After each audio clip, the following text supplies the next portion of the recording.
Hey everyone, and welcome back to the show. Today we're going deep on a paper that really kind of challenges some of our assumptions about what large language models can actually hold in their memory. Yeah, it's one that I was really excited to dig into as well. It's called Cramming 1568 Tokens into a Single Vector and Back Again, Exploring the Limits of Embedding Space Capacity. The authors are Yuri Koratov, Mikhail Arkhipov, Aidar Bulatov, and Mikhail Burtsov. You know, it's funny. I always find it so fascinating how much potential there is in these models, but we haven't even begun to tap into yet. And this paper really gets at that, doesn't it? It really does. I mean, it's kind of about thinking beyond just, single words or tokens in those input vectors. What if we could pack in, entire paragraphs or even short stories? This paper is all about exploring how much information we can actually cram into those vectors and still be able to get it back out perfectly. So for those just tuning in, we're looking at a paper that's exploring this idea of packing huge amounts of information into single input vectors for LLMs. Think of it like compressing a novel into a single sentence. The potential implications for memory and processing are huge. And they found some really surprising results. I mean, it turns out we've been vastly underestimating the capacity of these vectors. We're talking about storing hundreds, even thousands of tokens in a single vector. Whoa, okay. To put that in perspective, you could fit a short story's worth of information into a single data point. That means things like chatbots could remember an entire conversation, not just the last few sentences. Wow, okay, that's pretty mind-blowing. But how did the researchers even begin to test this? I mean, it sounds like a completely different way of thinking about LLMs. Right, so they used a pretty clever approach based on something called prompt tuning. They essentially gave the model a little cheat sheet at the beginning, these special trainable vectors they called Mem, and then trained it to reconstruct the original text perfectly based on just that cheat sheet. So they're not changing the model architecture itself, they're just adding this extra bit of information at the input. Exactly, and what's even more interesting is they do this on a per sample basis, so each chunk of text gets its own unique Mem vector. Okay, I'm starting to see the ingenuity here. It's like giving the model a customized memory boost for each specific piece of text. So what kind of results did they see with this approach? Well, hold on to your hats, because they found that one model, Llama-3.1-8b, could perfectly reconstruct up to 1568 tokens from a single input vector. 1568 tokens. Way more than anyone expected. I can't even wrap my head around how much information that is. Did they try this with other models as well, or just Llama? Oh yeah, they tested a whole bunch of models, from the Pithia family to OPT, OLMO, and even some sheared Llama models. And what they found is that there's a huge range in capacity, even amongst models with similar parameter tags. Some 1B parameter models could only handle 128 tokens per vector, while others could handle 512. So architecture clearly plays a role here. It's not just about the size of the model. Absolutely. And this gets even more interesting when you compare the older models to the newer ones. How so? They found that newer models like Llama and OLMO were generally much better at utilizing their theoretical capacity than older models like Pithia and OPT. It's like the newer models trained on those massive data sets have learned to pack information into their vectors much more efficiently. That makes sense. But I have to ask, could this just be a case of the models memorizing specific texts they've seen during pre-training? I mean, that would kind of explain the high compressibility, wouldn't it? That's a great question, and one the researchers definitely anticipated. To test this, they threw a curveball at the models. They used fanfics that were published after the models were trained, so there's no way they could have seen them before. Ah, clever. So brand new information the models have never encountered. What happened? The results were practically identical. The models were still able to compress these new texts with the same impressive efficiency. So memorization isn't the key here. Something more fundamental is going on. Okay, color me intrigued.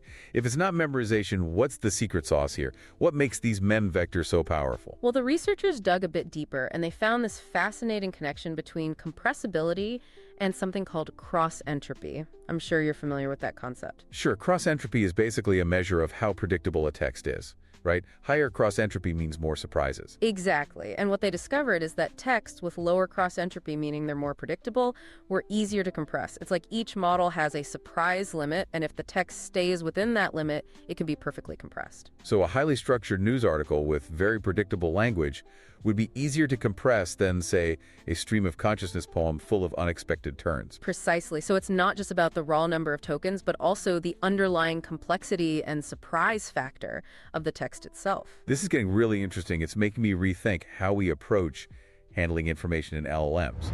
But what about scaling this up? Could we use multiple Mem vectors to handle even longer texts? That's where it gets even more exciting. They found that by increasing the number of Mem vectors, they could boost capacity almost linearly. So two vectors could hold roughly twice as much information as one vector and so on. Pretty much. They found one model could handle a massive 7168 tokens with just 16 Mem vectors. Even a smaller model managed to perfectly reconstruct texts up to 2016 tokens using 32 vectors. Okay, now we're talking about compressing entire books into a handful of vectors. The possibilities are pretty mind-blowing. It really opens up a whole new world of possibilities for things like long context tasks, reasoning over vast amounts of information, and even rethinking how we design memory systems for AI. This is definitely a paper that has me thinking about the future of LLMs in a whole new light. But before we get too carried away, let's take a step back and consider something the researchers brought up. They talk about this idea of capacity utilization. What exactly does that mean? It's a really interesting concept. It essentially measures how efficiently each model is using its available embedding space.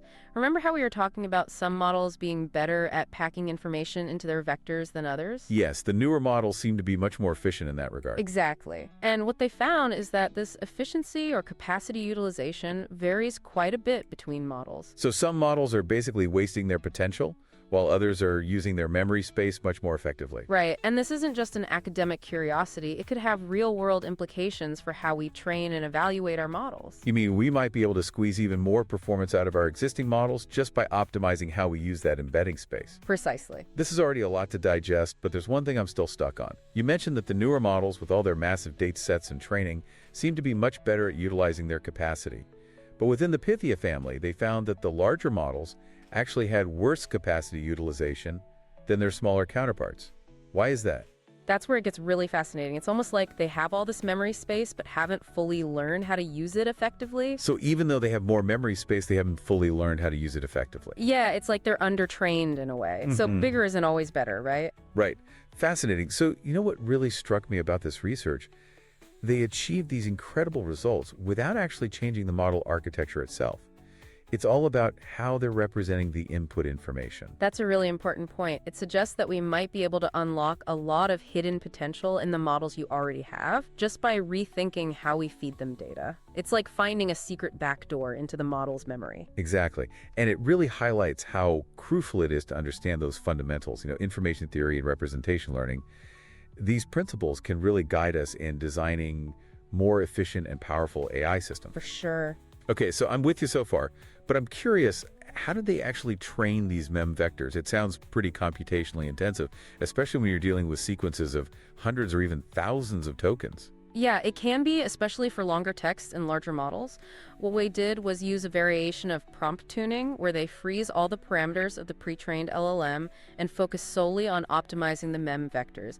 They did this by minimizing the next token prediction loss. So they're basically fine-tuning, but instead of tweaking the entire model, they're zeroing in on this tiny set of parameters at the beginning. That's a great way to put it, and the surprising part is how effective it is. They were able to achieve perfect reconstruction for a wide range of texts, even with a single Mem vector. That's wild. It sounds almost too good to be true, but I bet it takes quite a while to train these vectors, right? It does take some time.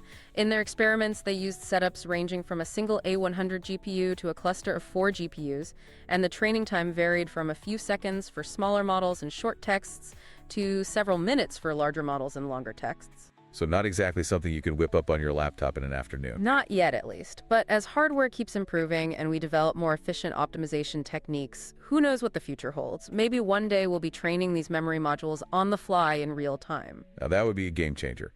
Imagine the possibilities for real-time language processing and interactive AI applications. But let's bring it back to the paper for a moment. We were talking about capacity utilization, how efficiently each model uses its embedding space. Did they find any patterns there that might give us clues about how to improve training? They did uncover some interesting insights. Remember how we discussed the difference between older and newer models? Yes, the newer models seem to have a much higher capacity utilization, like they were packing more information into their vectors. Exactly, and this suggests that the quality of pre-training has a major impact on how effectively a model can utilize its capacity. Those newer models, trained on massive data sets with tons of compute, are much better at exploiting their embedding space. It seems like we're starting to unlock the secrets to more efficient and powerful LLMs. But I'm still stuck on that puzzling finding with the Pithia models. The larger ones had worse capacity utilization than their smaller counterparts. Any more thoughts on why that might be? It's definitely a head-scratcher. It seems counterintuitive that a larger model wouldn't be able to store more information. The researchers suggest that those larger Pithia models might actually be undertrained relative to their potential. So even though they have more memory space, they haven't fully learned how to use it effectively. That's the idea. It seems like there's a sweet spot between model size and training quality. If a model is too large for the amount of data it's trained on, it might not be able to fully explore and utilize its embedding space. That's a really crucial insight. It means we need to shift our focus from simply building bigger models to really understanding how to train them effectively. I agree. This paper is a reminder that it's not just about brute force, it's about finesse. We need to find the right balance between model-sized training data and optimization techniques to unlock the full potential of these LLMs. This paper is like a roadmap to a whole new era of LLMs. We're talking about a potential paradigm shift in how we approach memory and information processing in these models. But as with any powerful technology, we need to consider the potential implications, both good and bad. Absolutely. There are a lot of exciting possibilities, but also some potential risks that we need to address. Like what, for example? Well, if we can compress any kind of text into a small set of vectors, what's to stop someone from using this technology to spread misinformation or create harmful content at an unprecedented scale? That's a scary thought. It's like giving someone a tool that can amplify their message, whether it's positive or negative, with incredible efficiency. Exactly. And we need to start thinking about how to prevent this technology from being misused. We need safeguards and guidelines just like we do with any other powerful tool. It's a reminder that AI development isn't just about pushing the boundaries of what's technically possible. It's about doing so responsibly and ethically. We have a responsibility to consider the societal impact of these technologies and ensure they're used for good. I couldn't agree more. It's a conversation we need to have as a community, and the paper provides a great starting point for those discussions. So what's next? What are the biggest open questions and areas for future research that this paper raises? Well, one of the most exciting avenues is the development of memory-augmented architectures. Memory-augmented architectures. I'm intrigued. Tell me more. Imagine building models that can access and process information from external memory modules. These modules could store vast amounts of data, everything from factual knowledge to personal experiences that the model could then use to perform more complex reasoning tasks. It's like giving LLMs a brain extension, a way to tap into a much larger pool of information than they could ever store internally. Exactly. And with these highly compressed memory vectors, we could potentially store and retrieve this information with incredible efficiency. It could revolutionize how we approach tasks like question answering, text summarization, and even creative writing. It sounds almost like science fiction. We could have LLMs that can reason over entire libraries of books or even the entire internet. The possibilities are pretty mind-blowing. It's not as far-fetched as it sounds. There are already researchers working on memory-augmented models that can perform impressive feats of reasoning. This paper just adds another layer of excitement to this field, showing us that we can push the limits of memory capacity even further than we thought possible. This is definitely one of those papers that makes you stop and rethink the future of AI in a whole new light. We're still in the early days of this field, and there are so many exciting discoveries yet to be made. And that's what makes it so fascinating, right? The possibilities are truly endless. Okay, we've covered a lot of ground here. We talked about the incredible capacity of these input vectors, the connection between compressibility and cross-entropy, the implications for memory-augmented architectures, and even the potential risks we need to consider. Is there anything else that stood out to you from this paper? You know, I keep coming back to the fact that they achieved these results by simply changing the way information is represented at the input level. It didn't require any changes to the core architecture of the LLMs themselves. That's a really important point. It suggests that we might be underestimating the power of representation learning, and that there's still a lot we can do to optimize how we feed information to these models. And it highlights the importance of collaboration between researchers and practitioners. The insights from this paper could have a profound impact on the way we build and deploy AI systems in the real world. This paper is like a treasure trove of insights. It's one of those papers that you can reread multiple times and still find something new to ponder. I completely agree. It's a paper that will stay with you long after you've finished reading it. This has been a great discussion, but before we wrap up, there's one more aspect of the paper I'd like to touch on. They talked about the structure of these compressed Mem vectors and how they're distributed in the embedding space. Did they find anything interesting there? They did some really cool analysis to see how these vectors are organized. One surprising finding was that you can have multiple different Mem vectors that all perfectly reconstruct the same text. Wait, so there are multiple solutions to the same compression problem? I thought there would be a unique code for each input. It was a surprise to them, too. It turns out it's not a one-to-one mapping. There's a whole landscape of possible solutions, and this raises some intriguing questions about the nature of representation learning itself. That's fascinating. If multiple vectors can represent the same information, What does that tell us about the underlying structure of knowledge and how these models are learning? It's a deep question, and it suggests that these embedding spaces might be much more complex and nuanced than we previously thought. Instead of thinking of them as simple lookup tables, we need to view them as intricate landscapes with multiple peaks and valleys, each representing a different perspective on the same information. That's a great analogy. And it has implications for how we interpret the outputs of these models. We can't just assume that a single vector represents a single unambiguous meaning. There could be multiple valid interpretations, each with its own subtle nuances. This is getting pretty philosophical. The more we learn about these models, the more mysteries we seem to uncover. And that's what makes this field so exciting. There's always more to explore, more to understand. This paper is just the beginning. Yeah, and that's what makes this field so exciting, right? It really feels like we're on the verge of something big with this research. But let's talk about, what this means for people who are actually building, real-world AI applications. Yeah, that's a great point. I mean, this isn't just a theoretical exercise, right? Let's try to make this concrete. So imagine you're building a chatbot that needs to remember a user's preferences over a long conversation. How could this research help you? That's a great question. I mean, currently, most chatbots have pretty limited memory. They rely on these short context windows or simple retrieval mechanisms. But imagine being able to compress that entire conversation history, all the nuances, all the details, into a single vector or a small set of vectors. Okay. Your chatbot would have access to a much richer and more complete understanding of the user, right? So instead of just responding to the last few messages, the chatbot could actually draw on the entire conversation to give more personalized and relevant responses. That would be incredible. Exactly. It could remember things the user mentioned earlier, adapt its communication style to match the user's personality, and even anticipate the user's needs before they're explicitly stated. That would be a huge leap forward in chatbot technology. They'd feel much more human and engaging to interact with. Yeah, and it's not just limited to chatbots. Think about machine translation, where you need to consider the entire context of a sentence or a paragraph to accurately capture the meaning. This research could lead to significantly more accurate translations. Or what about text summarization? Being able to condense a lengthy document while retaining the essential details would be a game changer for so many fields. Precisely. This ability to compress information without losing those crucial details could revolutionize a wide range of tasks. This all sounds incredibly promising, but we've touched on this a little bit already, but we have to acknowledge that with any powerful technology, there are potential risks. Of course, responsible AI development means considering both the benefits and the risks and proactively addressing those concerns. For example, if we can compress any text into just a few vectors, couldn't this be used to spread misinformation or create harmful content even more easily? It's a valid concern, and it's one that we need to think carefully about, safeguards and guidelines to prevent this technology from being misused.